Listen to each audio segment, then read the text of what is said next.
सो hello हाजिर, once again a very good morning to you. Welcome to our civics class, जिसमें आज हम लोग पढ़ने चल रहे हैं अपना एक नया chapter, role of government in our health.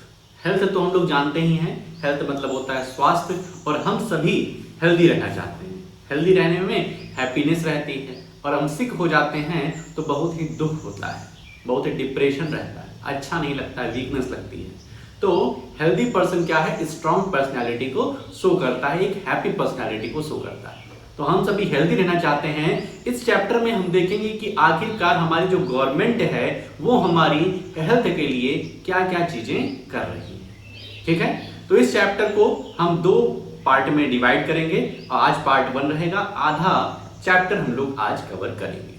चलते हैं अपने चैप्टर की तरफ, एनसीईआरटी की तरफ, और देखते हैं यहाँ पर हमें क्या चीजों को आज डिस्कस करना है। यहाँ पर ये रहा अपना chapter, role of government in our health. हमारे हेल्थ में गवर्नमेंट का क्या रोल है। In a democracy people expect that government to work for their welfare. This could be through the provision of education, health, employment, housing or the development of road, electricity, etc. एक democracy में, एक लोकतांत्रिक देश में, जहां पर जो राजा चुना गया है वो लोगों के द्वारा चुना गया है, प्राइम मिनिस्टर लोगों के द्वारा चुना गया है, तो वहां लोगों की महत्वाकांक्षा रहती है, वहां लोगों की इच्छा रहती है कि उनकी जो सरकार है उनके लिए काम करे, उनकी हेल्थ के लिए काम करे, उनके रोड इंफ्रास्ट्रक्चर के लिए काम करे, एम्प्लॉयमेंट दे, हाउस दे, रहने के लिए घर दे, साफ पानी दे, खाना दे। ये सब चीजें डेमोक्रेटिक जो कंट्री है उसके पीपल क्या करते हैं, चाहते हैं कि हमने अपनी सरकार चुनी है तो सरकार क्या करे, हमारा ध्यान रखे। ऐसा नहीं सरकार चुन तो गई है, वो अपने आराम से महल में रह रही है, ठीक है, ऐसा नहीं। In this chapter we shall examine the meaning and problems related to health. इस चैप्टर में हम लोग देखेंगे कि हेल्थ से रिलेटेड कौन कौन सी प्रॉब्लम है, हेल्थ की क्या मीनिंग है। Look at the subheading of this chapter. In what ways do you think this topic is related to the work of government? तो यहाँ पर बहुत सारी सब हेडिंग्स हैं नीचे दी गई हैं इस चैप्टर में, जो कि हमारे इस चैप्टर से रिलेटेड हैं कि आखिरकार गवर्नमेंट का क्या रोल है हमारी हेल्थ के लिए। यहाँ पर देखो काफी पिक्चर्स वगैरह दी गई। देखो यहाँ पे एक एम्बुलेंस की यहाँ पर एम्बुलेंस की गाड़ी है, ठीक है, एम्बुलेंस में लोगों को ले जा रही है। यहाँ पर देखो थोड़ा सा हाउस अच्छे तरीके से नहीं दिख रहे हैं, यहाँ पे नर्सेस दिख रही हैं, यहाँ पे डॉक्टर्स दिख रहे हैं, ये कान का कुछ किया जा रहा है, कान का, ये लोग पानी लेके जा रहे हैं, ठीक है। तो इसमें बहुत सारी चीज़ें दिखाई दे रही इस कोलाज में, इसको कोलाज बोलते हैं, जिसमें ग्रुप ऑफ फोटोज रहती हैं, ठीक है। आगे चला जाए। व्हाट इज हेल्थ, आखिर हेल्थ क्या होता है। We can think of health in many ways. Health means our ability to remain free of illness and injuries.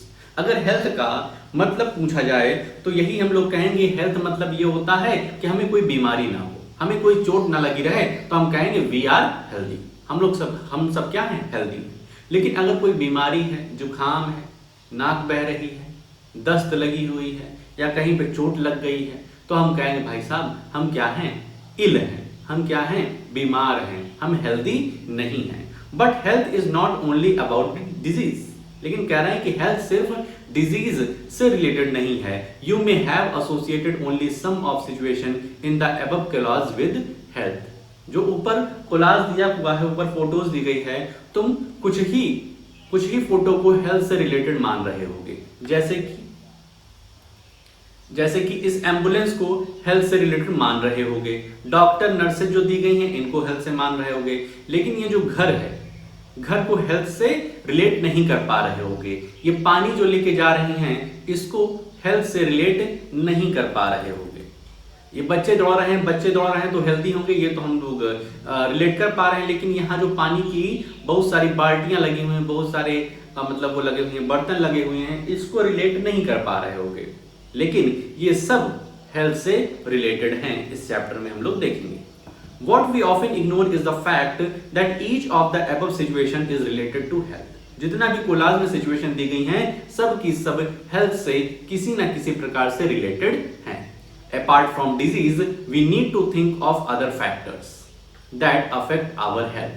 Disease के अलावा, बीमारी के अलावा बहुत सारे और भी फैक्टर्स हैं जो हमारी हेल्थ से क्या हैं, जुड़े हुए हैं. For example, if people get a clean drinking water और a pollution free environment, they are likely to be healthy. कह रहे हैं कि अगर पर्सन को एक साफ सुथरा क्लीन वाटर, शुद्ध पानी मिले और पॉल्यूशन फ्री इन्वायरमेंट मिले, मतलब प्रदूषण बिल्कुल नहीं है, अच्छा इन्वायरमेंट है, तो वो हेल्थ से रिलेटेड है, वो पर्सन हेल्दी रहेगा. और एक ऐसे सिचुएशन को इमेजिन करो कि पानी बहुत ही गंदा मिल रहा है, बालू एकदम पानी मिल रहा है और वहां का एनवायरनमेंट बहुत ही खराब है, हमेशा धुएं के बादल वहां पे लगे रहते हैं, तो वहां के लोग क्या होंगे, हेल्दी नहीं रहेंगे, अनहेल्दी रहेंगे. On the other hand, if people do not get adequate food to eat or have to live in cramped condition, they will be prone to illness. और कह रहे हैं कि ऐसे पर्सन जिनको अच्छा खाना नहीं मिल रहा है या भरपूर खाना नहीं मिल रहा है और ऐसे जगह उनको रहना पड़ रहा है जो कि क्रैम्प्ड है, मतलब बहुत ही बिजी इलाका है, बहुत ही कम जगह में ज्यादा लोग रह रहे हैं, तो वो लोग क्या होंगे, इलनेस के लिए प्रोन रहेंगे, मतलब उनको बीमारी जल्दी पकड़ लेगी. ठीक है. All of us would like to be active. All of us would like to be active and in good spirits in whatever we may be doing. हम सब चाहते हैं हम स्वस्थ रहें.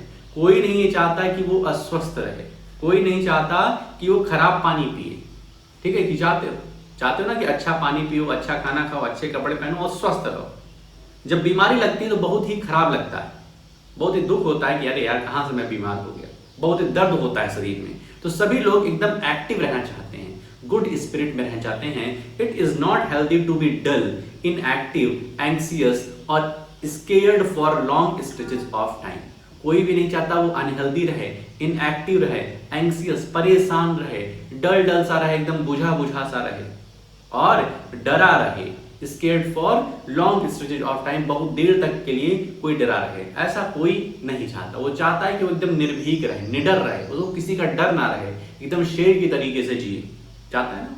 We all need to be without mental strain. हम चाहते हैं कि हमारे दिमाग पर कोई भी प्रेशर ना पड़े, कोई भी स्ट्रेन ना पड़े. ठीक है, समझ रहे हो ना. जैसे जब प्लेग्राउंड में जाते हो तो एकदम खुश हो जाते हो, एकदम मजे ही मजे, लेकिन जब एग्जाम आता है तो मेंटल स्ट्रेन हो जाता है, मेंटली फटीग हो जाते हैं, सिर दर्द करने लगता है. क्यों? क्योंकि उस समय सिचुएशन ऐसी हो जाती है. तो वो सिचुएशन हम लोग नहीं चाहते. हम चाहते हैं कि हमारा मेंटल स्ट्रेन बिल्कुल ना, मैं एकदम मेंटल फ्री रहूं. तो उसके लिए क्या करना पड़ेगा, पढ़ाई. ठीक है, पहले से यदि तुम अपनी तैयारी किए हो तो लास्ट में दिक्कत नहीं होगी, लास्ट में तुम्हें ज्यादा नहीं पढ़ना पड़ेगा, लास्ट में सिर्फ रिवीजन रहेगा. ठीक भाई. तो हम लोग मेंटल स्ट्रेन नहीं चाहते हैं. All of these various aspects of life are a part of health. तो ये सभी कुछ जितनी भी चीजें हम लोग डिस्कस किए, ये सब के सब हेल्थ से रिलेटेड हैं. Health care in India. India में हेल्थ केयर का क्या सिस्टम है? Let us examine some of the aspects of health care in India. अब इंडिया में हेल्थ केयर का क्या सिनारियो है देखने चल रहे हैं. Compare and contrast the situation expressed in the first and second column. तो फर्स्ट कॉलम और सेकंड कॉलम, दो कॉलम हमें यहाँ पर दे दिए गए हैं जिनको हमें पढ़ना है. ये कॉलम 1 है, COLUMN1, कॉलम 1, और ये है COLUMN2, कॉलम 2. ठीक है. अब दोनों कॉलम को पढ़ना है और दोनों कॉलम को पढ़ने के बाद तुम्हें कैसा लगा, कैसा फील हुआ, ये बताना है. पहला, India has the largest number of medical colleges in the world. India के पास बहुत ही ज्यादा मेडिकल कॉलेजेस हैं. ठीक है, मतलब वर्ल्ड में इंडिया के डॉक्टर्स की, मेडिकल कॉलेजेस की मतलब होता है, एक स्थान है. And is among the largest producers of doctors. बहुत डॉक्टर्स को प्रोड्यूस भी करता है India. Approximately more than 30,000 new doctors qualify in every year. और हर साल लगभग 30,000 नए डॉक्टर क्वालिफाई होते हैं. कॉलम 1 को ही पढ़ते हैं अभी. Health care facilities have grown substantially over the year. Health care facility जो हमें फैसिलिटीज मिलती हैं वो ओवर द ईयर्स इंक्रीज हो रही हैं। In 1950, there were only 2,717 government hospitals in India. In 1991, there were 11,174. 1950 की बात करें तो सिर्फ और सिर्फ 2,717 हमारे पास क्या थे, गवर्नमेंट हॉस्पिटल्स थे। 1991 आते आते 11,174 हो गए। कितना इंक्रीज हुआ। उसके बाद 2017 में ये नंबर पहुंच गया 23,583। मतलब मेडिकल लाइन में इंडिया काफी अच्छा कर रहा है। इसको पढ़ करके ऐसा लगता है India gets a large number of medical tourist from many countries. They come from for treatment in some of the hospitals in India that compare with the best in the world. और कुछ तो medical tourist मतलब अपना इलाज कराने India आते हैं। भाई कोई बाहर से अपने यहाँ आ रहा है इलाज कराने, इसका मतलब इंडिया की हेल्थ केयर फैसिलिटीज अच्छी है, यहाँ के डॉक्टर्स क्वालिफाइड हैं, अच्छे हैं। India is the third largest producer of medicine in the world and is also a large exporter of medicine.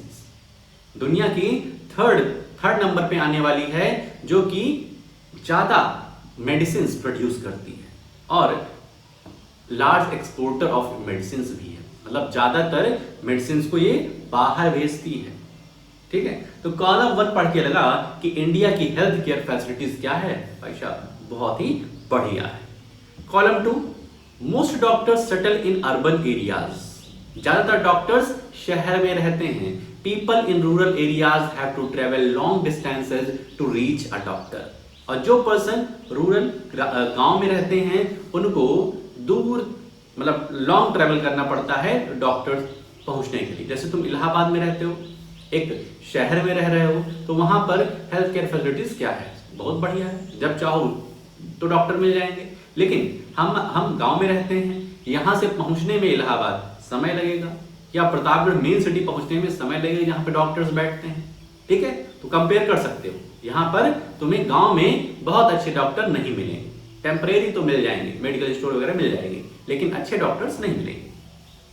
The number of doctors with respect to the population much less in rural areas. Rural areas में रहने वाले लोग ज्यादा हैं और doctors की संख्या कम है। About 5 lakh people die from tuberculosis. tuberculosis मतलब टीबी एक बीमारी होती है। इससे 5 lakh people हर साल मरते हैं। This number is almost unchanged since independence. आजादी के बाद से ये नंबर चेंज नहीं हुआ है। ठीक है, almost 2 million cases of malaria are reported every year and this number is not decreasing. और हर साल लगभग 2 million केस ऑफ मलेरिया के 2 लाख केस हमें देखने को मिलते हैं, मिलियंस, 2 million। ठीक है, और ये नंबर डिक्रीज नहीं हो रहा। We are not able to provide clean drinking water to all. हम साफ सुथरा पानी लोगों को प्रोवाइड नहीं करा पा रहे हैं। 2% of all communicable diseases are water borne। और ज्यादातर जो डिजीजेस हैं वो कम्युनिकेबल डिजीज हैं, मतलब एक लोगों से दूसरे पर पहुंचने वाली। कम्युनिकेबल मतलब यही होता है कि हमारे पास डिजीज है, तुम हमारे साथ बैठे हो तो वो डिजीज तुम पर ट्रांसफर हो गई, और तुम किसी के पास बैठे तो उस पर, तो इसको कम्युनिकेबल कहते हैं। तो कम्युनिकेबल डिजीज, ज्यादातर कम्युनिकेबल डिजीज वाटर बॉर्न है, मतलब खराब पानी पीने से, गंदा पानी पीने से हो रही है। For example diarrhoea, worms, hepatitis etcetera. Half of all children in India do not get adequate food to eat and are undernourished। आधे से ज्यादा चिल्ड्रन इंडिया के हैं ऐसे जिनको प्रॉपर फूड नहीं मिल रहा है और वो अंडरनरिश्ड हैं, माल न्यूट्रिशन के शिकार हो रहे हैं, कुपोषण के शिकार हो रहे हैं, उनकी बॉडी सही तरीके से ग्रो नहीं कर पा रही। ठीक है, कॉलम 1 पढ़ करके लगा होगा भाई साहब इंडिया में हेल्थ केयर फैसिलिटीज तो क्या ही बात है, इंडिया ज्यादा मेडिसिन बनाता है, मेडिसिन को एक्सपोर्ट करता है, मेडिसिन को क्या करता है, एक्सपोर्ट करता है, बहुत सारे डॉक्टर्स प्रोड्यूस करता है हर साल गवर्नमेंट हॉस्पिटल्स की संख्या बढ़ती जा रही है। तो कॉलम 1 में हेल्थ केयर फैसिलिटीज बहुत ही अच्छी बताई गई है। ना भाई, क्या हो गया, एक मिनट। ठीक है, बहुत ही अच्छी बताई गई है, एकदम पढ़ करके मजा आ गया कि इंडिया में भाई साहब हेल्थ केयर फैसिलिटी बहुत अच्छी है। लेकिन जब हम कॉलम 2 पे आते हैं तो यहाँ पर बहुत ही ज़्यादा हमें खामियां देखने को मिलती हैं कि ज़्यादातर डॉक्टर्स तो अर्बन एरियाज में रहते हैं, रूरल एरियाज में पॉपुलेशन ज़्यादा है, लेकिन यहाँ पर लोग डॉक्टर्स तक नहीं पहुँच पाते हैं, बहुत दूर ट्रैवल करना पड़ता है तब डॉक्टर्स मिलते हैं। ट्यूबरक्लोसिस टीबी बीमारी जो है वो ज़्यादा मतलब 5 लाख पीपल हर साल मर रहे हैं, ठीक है, उसका इलाज नहीं हो पा रहा है। ज़्यादातर कम्युनिकेबल डिजीज जो हैं वो वाटर से हो रही हैं, गंदा पानी पीने से हो रही हैं, तो उसको सुधारा नहीं जा रहा है। तो कॉलम 2 पढ़ करके मन एकदम क्या होता है, उदास हो जाता है, ऐसे ऐसे ऐसे हो जाता है। और कॉलम 1 पढ़ने से मन एकदम क्या होता है, हैप्पी हैप्पी हो जाता है, होता है ना। चलो भाई आगे। In order to prevent and treat illness, we need appropriate healthcare facilities such as health centers, hospitals, laboratories for testing, ambulance service, blood bank, etc. ठीक है, यदि हमें चाहिए एक अच्छी हेल्थ केयर फैसिलिटीज, इलनेस को ट्रीट अच्छे से करना है, बीमारी को अच्छे से ट्रीट करना है, तो हमें हेल्थ सेंटर चाहिए होंगे, हॉस्पिटल्स चाहिए होंगे, डॉक्टर्स चाहिए होंगे, एम्बुलेंस चाहिए होंगे, अच्छी मेडिसिन चाहिए होंगी that can provide the required care and service that patients need। और ऐसा इन्वायरमेंट चाहिए होगा कि वहाँ के लोग पेशेंट को अच्छे से ट्रीट करें, एक हेल्दी इन्वायरमेंट है। In order to run such facility, we need health workers, nurses, qualified doctors and other health professionals who can advise, diagnose and treat illness। इसके लिए हमें वेल क्वालिफाइड डॉक्टर्स चाहिए होंगे, फैसिलिटीज चाहिए होंगी, ठीक है। कुछ डॉक्टर्स होते हैं वो बीमारी का पता ही नहीं लगा पाते हैं, कई सारे टेस्ट करा लेंगे लेकिन उसके बाद भी डायग्नोस नहीं कर पाते हैं, पता ही नहीं कर पाते कि आखिर ये बीमारी चल कहाँ से रही है, पर्सन्स को, पेशेंट को दिक्कत कहाँ पे है, ठीक है। तो डायग्नोस अच्छे से होना चाहिए, उसके बाद ट्रीटमेंट अच्छे से करना चाहिए। We also need the medicines and equipment that are necessary for treating patients. These facilities are required to take care of us। और ये फैसिलिटीज क्या करती हैं, एक पर्सन को हेल्दी बनाती हैं। यहाँ पे देखो एक कुछ हॉस्पिटल का प्रयोगशाला है, लेबोरेटरीज है।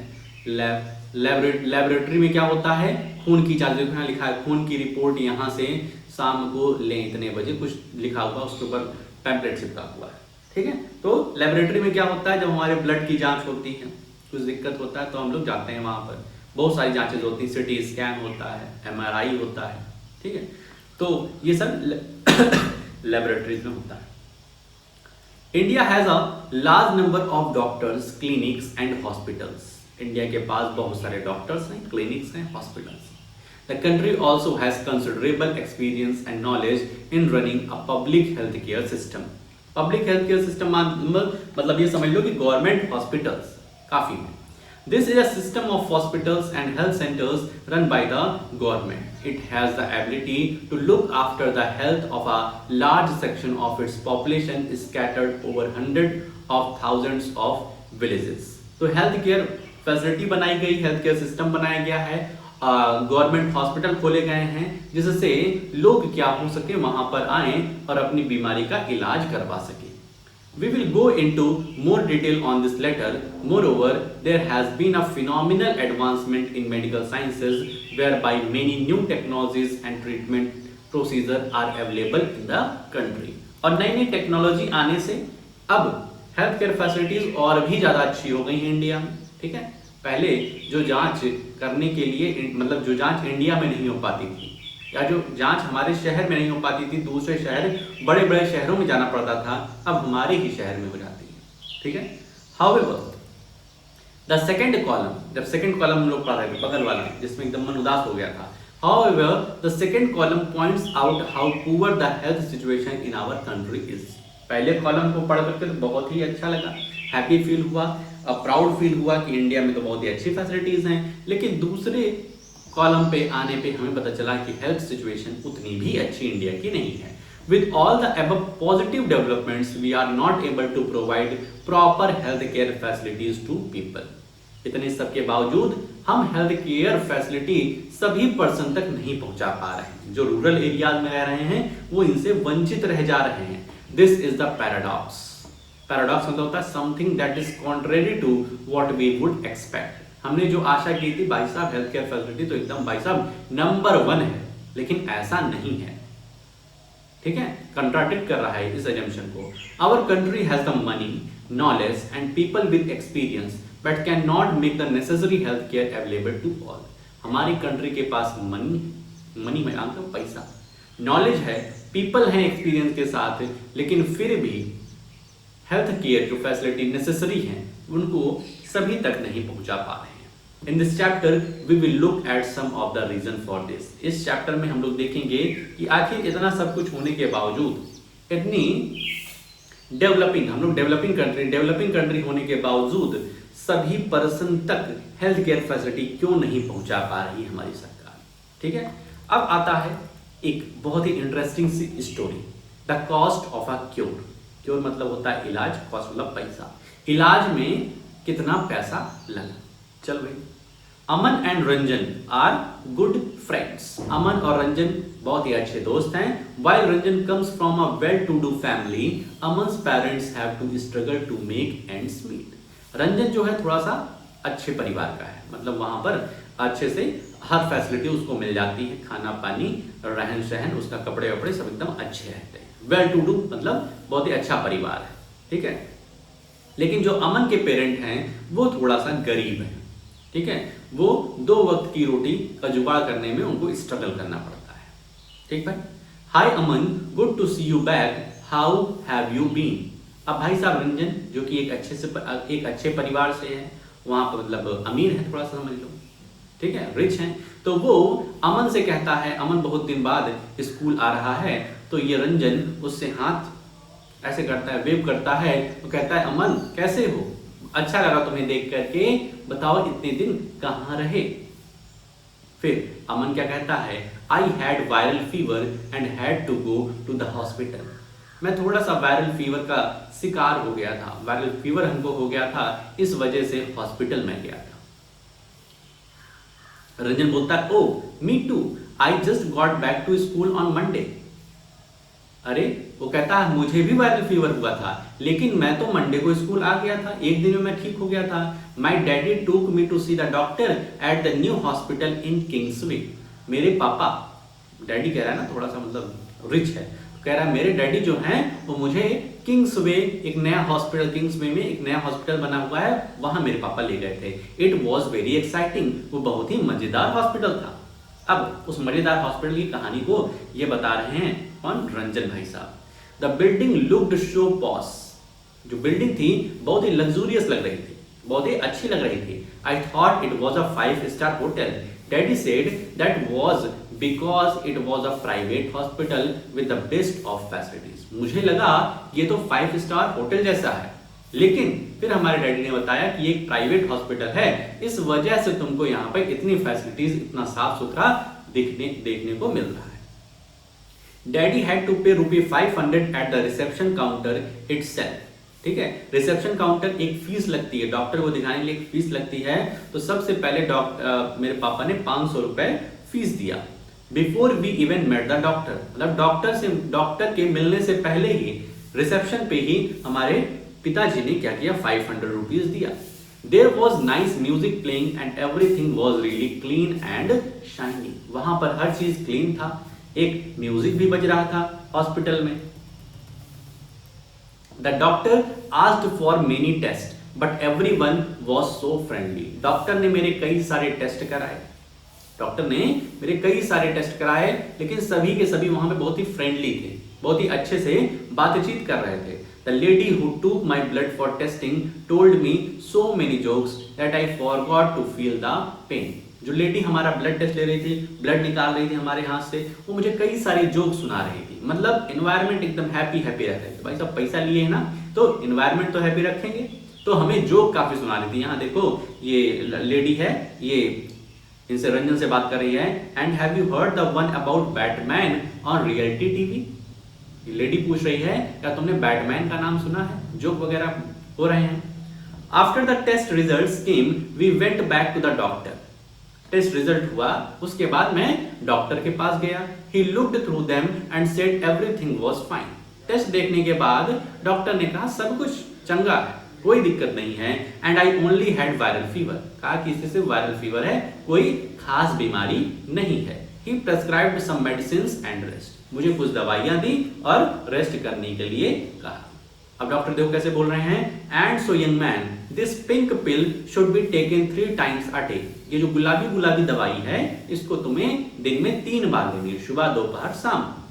And the white tablet once before bed time, और जो ये सफेद वाली टैबलेट है इसको सोने से पहले ले लेना। दैट्स फॉर द बॉडी एक। बॉडी एक मतलब ये जो शरीर में पेन है ये इसके लिए है। This one is syrup, don't worry it is tasty. ये एक सिरप है, सिरप का नाम सुनते ही बच्चे क्या होते हैं, मन उनका खराब हो जाता है। लेकिन डॉक्टर कह रहा है don't worry it is tasty, ये टेस्टी है, तुम्हें एकदम चॉकलेट फ्लेवर का है। फिर ये रंजन बोलता है thank you doctor, I feel better already. भाई साहब जोक सुन लिए, बैटमैन की बात हो गई, कई सारी जोक्स, कई लेडीज बात कर ली इनसे, तो भाई साहब खुश हो गया रंजन। तो कह रहा है मैं ऑलरेडी बेटर हो गया। चलो भाई, अब you see I have been dying to tell you all about you but what about you. Ranjan कहता मैं ये सब तुम्हें बताने के लिए एकदम मरा जा रहा। डाइंग मतलब एकदम मतलब क्या कहते हैं, उत्सुक था, जिज्ञासा थी। कभी कभी होता है ना कि तुम्हारे पास ढेर सारी कहानियां रहती हैं, तुमको लगता है बस कोई मिल जाए तो मैं कहानी सुना दूं। तो जब पापा के साथ बाइक से आते थे तब पापा को सुनाते थे, फिर मम्मी को सुनाते थे, फिर लास्ट में हमें सुनाते थे। तो वही है डाइंग टू टेल यू, ठीक है। एकदम रहा नहीं जाता कि कहानी जो होती है वो एकदम मुंह से बाहर आने वो होती है। तो वही रंजन के साथ हो रहा है कि मैं तुम्हारा इंतजार ही कर रहा था कि कब तुम आओ, कब तुम्हें ये सब बताएं कि वहाँ कितनी अच्छी अच्छी फैसिलिटीज थी, कैसे कैसे डॉक्टर्स ने हमें जोक सुनाए, कैसे कैसे बातें की। फिर ये कहता अच्छा लेकिन तुम भी तो हॉस्पिटल गए थे, तुम्हारे साथ क्या क्या हुआ, तुम बताओ, which hospital did you go to. अब बात आती है अमन की। अमन कहता it was not as nice as yours at all. ये उतना इंटरेस्टिंग नहीं जितना तुम्हारी स्टोरी इंटरेस्टिंग थी, जितना तुम्हारा हॉस्पिटल इंटरेस्टिंग था। एट फर्स्ट अब्बा did not want to take me because he said it would take too much time. सबसे पहली बात हमारे पापा ने कहा कि नहीं ले जाएंगे तुम्हें कहीं, घर पे ही सही हो जाओगे, क्योंकि कहीं भी जाओगे तो बहुत समय लगेगा, इतना समय हमारे पास नहीं है, यदि हम वहां जाएंगे तो फिर कमाएंगे कैसे, ठीक है, खाने का जुगाड़ करना है। थोड़ा सा गरीब परिवार से था। एंड इट रियली डिड, और मेरे पापा सही ही कह रहे थे। फिर हम लोग गए गवर्नमेंट हॉस्पिटल गए, लेकिन वहां पर बहुत ही समय लगा। We went to a big government hospital, एक बड़े से सरकारी हॉस्पिटल में हम गए। We had to wait in a long queue at the OPD counter. OPD counter पे एक लंबी लाइन लगी थी, उस पर मैं उस लाइन में मैं लग गया। I was feeling so sick that I had to lean on अब्बा ऑल द टाइम। मैं बहुत ही ज्यादा क्या हो रहा था, मैं बहुत ही ज्यादा मतलब इल था, बीमार था। तो मैं हमेशा क्या था, पापा के ऊपर लीन था, लेटा हुआ था ऐसे, मतलब उनके ऊपर ऐसे झुक करके। ये देखो, ये वाली पिक देखो, इसमें ये है अमन और ये इसके पापा, ठीक है। When our turn came, ठीक है, लाइन में लगा था, और जब हमारी टर्न आई, the doctor examined me and asked for a blood test. Doctor ने एग्जामिन किया, हमें देखा और कहा कि ऐसा करो तुम अपना ब्लड टेस्ट करा लो। Then we had to go and stand in another long queue. जिस क्यू से हम लोग आजाद हुए तो दूसरे लाइन में हम लग गए, जो कि वो भी उतनी ही बड़ी थी। People were crowding around in the testing room too, और जहां पे टेस्ट हो रहा था वहां बहुत ही ज्यादा भीड़ थी, बहुत ही ज्यादा चिल्लाहट थी, ठीक है। We got the test result, लेकिन उसके बाद हमारा टेस्ट हो गया। तो उसके बाद हम लोग लेकर के टेस्ट रिजल्ट आफ्टर 3 डेज, मतलब 3 दिन के बाद, जो रंजन उसी दिन रंजन जैसे गया, उसका इलाज, उसको डॉक्टर ने देखा, 500 रुपए दिया, डॉक्टर ने देखा, उसके बाद डॉक्टर ने कहा कि जाओ टेस्ट करा लो, टेस्ट कराने में कुछ पैसा वैसा दिया होगा। उसके बाद उसी दिन रिपोर्ट भी आ गई और डॉक्टर ने उसको वहीं से दवाई देकर के विदा कर दिया। लेकिन इसको क्या लगा, 3 दिन लग गए रिपोर्ट आने में। And went back to the hospital, और हॉस्पिटल फिर गया। There was a different doctor that day, और उस दिन वहां पर दूसरे डॉक्टर बैठे थे, सेम डॉक्टर नहीं थे।